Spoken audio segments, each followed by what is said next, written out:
തലസ്ഥാന നഗരി വീണ്ടും സിനിമാ പ്രേമികളെ കൊണ്ട് നിറയാൻ ഇനി ദിവസങ്ങൾ മാത്രമാണ് ബാക്കി. കേരള സംസ്ഥാന ചലച്ചിത്ര അക്കാദമി സംഘടിപ്പിക്കുന്ന 30ാമത് IFFK ഡെലിഗേറ്റ് രജിസ്ട്രേഷന് മികച്ച സ്വീകാര്യതയാണ് ലഭിച്ചുകൊണ്ടിരിക്കുന്നത്.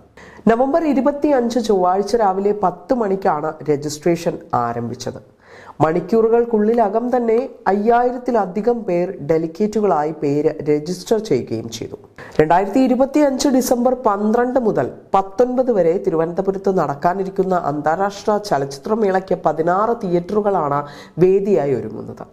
12,000-ഓളം ഡെലിഗേറ്റുകൾക്ക് പങ്കെടുക്കാനും സാധിക്കും. പ്രവേശനത്തിന്റെ രജിസ്ട്രേഷൻ IFFK.in എന്ന വെബ്സൈറ്റിലൂടെയാണ്. പൊതുവിഭാഗം, വിദ്യാർത്ഥികൾ, film society, film and TV പ്രൊഫഷണലുകൾ എന്നിവർക്കായി ഓൺലൈൻ രജിസ്ട്രേഷനും നടത്താം.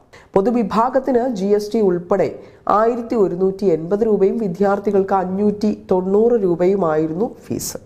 ടാഗോർ തിയേറ്റർ പരിസരത്ത് സജ്ജീകരിച്ച ഡെലിഗേറ്റ് സെൽ മുഖേന നേരിട്ടും രജിസ്ട്രേഷൻ സൗകര്യം ഒരുക്കിയിരുന്നു. മേളയിലെ പ്രദർശന വിഭാഗങ്ങൾ ഇത്തവണയും വൈവിധ്യപൂർണ്ണമാണ്.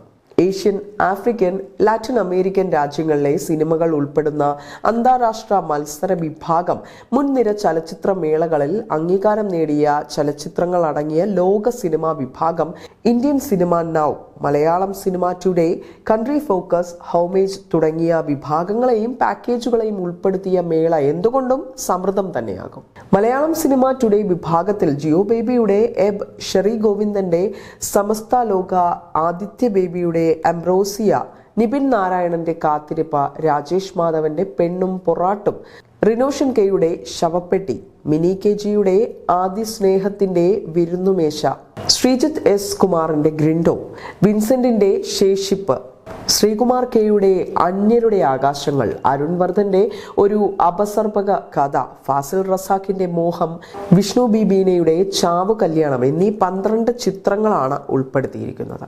ഈ വർഷത്തെ അന്താരാഷ്ട്ര മത്സര വിഭാഗത്തിലേക്ക് ഇന്ത്യയിൽ നിന്ന് 2 ശ്രദ്ധേയ സിനിമകളും തിരഞ്ഞെടുക്കപ്പെട്ടിട്ടുണ്ട്. സഞ്ജു സുരേന്ദ്രൻ സംവിധാനം ചെയ്ത ഖിഡ്കി Gao, Unnikrishnan ആവളയുടെ life of the ഫാലസും ആഗോള സിനിമാ ലോകത്തിന്റെ ശ്രദ്ധ നേടുന്ന വിഭാഗത്തിൽ ഇടം പിടിച്ചു.